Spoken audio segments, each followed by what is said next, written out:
వచ్చింది నాకనే ఇప్పుడు cake cutting బర్త్డేకి ఎప్పుడైనా కేక్ కట్ చేస్తున్నా నేను నమ్మను. అదే నేను నమ్మని చాలా చేసేది ఇప్పుడు నా లైఫ్లో ఫస్ట్ టైం ఒక మగవాడికి ఫ్లైయింగ్ కిస్ ఇచ్చింది ఫస్ట్ టైం. లోకేష్కి ఒక అలా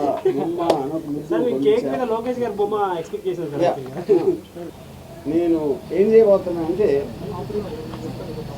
23 సార్లు పడబోతున్నా.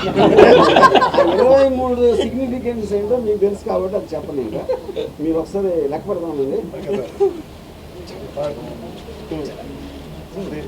4, 5, 6, 8, 9, 10, 11, 14, 15, 16, 17, 18, 19, 20, 22.